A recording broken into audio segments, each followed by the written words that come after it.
We are the ones who from day one called it all. We said the country was going broke. We said the spending was out of control. We said the federal government was butting into the business of local and state governments. We said we've got to stop the madness and the insanity before it's too late. Or as Brian Wilson said last night, 2 cars heading for a cliff. What's it matter if one's going 170 and the other's going 120? You're gonna die either way. They're both going off the cliff. We're the only party that has a car that's turned the other way.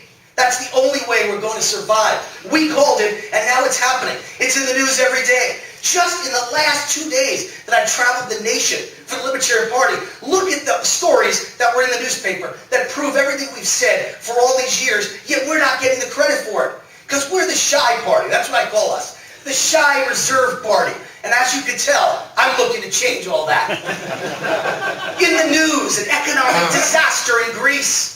Greece is going under. And what has Greece got that's so terrible? Well, government too big, spending unsustainable, gigantic unsustainable deficits, gigantic unmanageable national debt, taxes far too high, too many government employees, too many union employees, salaries, pensions, health benefits for all of those union employees. No one will now lend them any money except at interest rates that will make things even worse. Basically, Greece is gone. And they will take with them the entire EU unless something happens fast. And it will.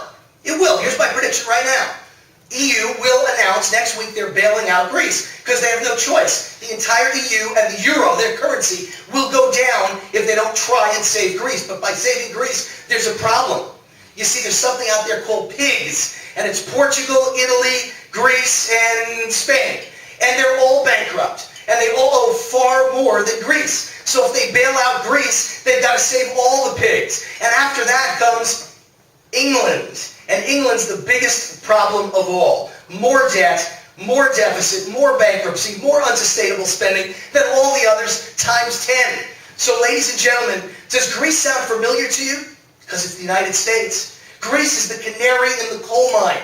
We're headed for the exact same outcome as Greece. Let me tell you why. It's pretty simple. It was in the newspapers. As I fly around the country, I read like 10 newspapers a day on the plane.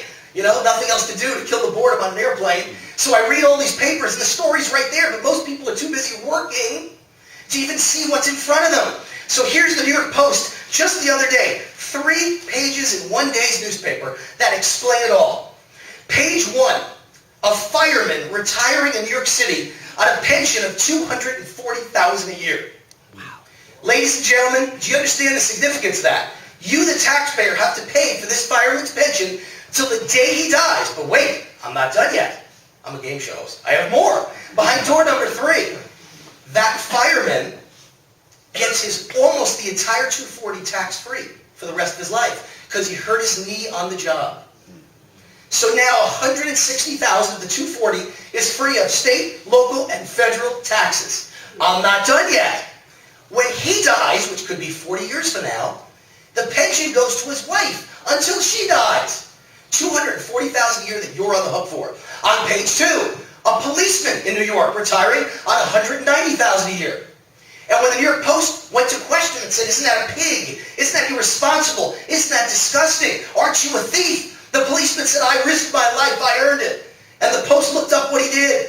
He didn't pull his gun and risk his life. He worked for the last 10 years in an office, sitting on his butt as a police union representative. And he retires on $190,000 a year. Page 3 of the New York Post, all about the rubber room. Anyone know what a rubber room is?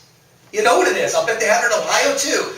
In New York City, if a teacher is accused of crimes, malfeasance, theft, actually raping a child, they go to the rubber room, which means they sit in a classroom, and for the rest of their careers, they earn their salary because they cannot be fired. You know what the article is about? Not the rubber room of the teachers. It was about a Democratic state assembly leader in New York who's proposed that a rubber room extend to every single government employee. New York State, $9 billion in debt. So bankrupt that their rainy day fund, which is $3.4 billion, the state controller just announced it will be wiped out by June. The state won't have one dime and not one dime left for the rainy day fund, and yet the greedy public employee unions are plundering the state to the last day. They're picking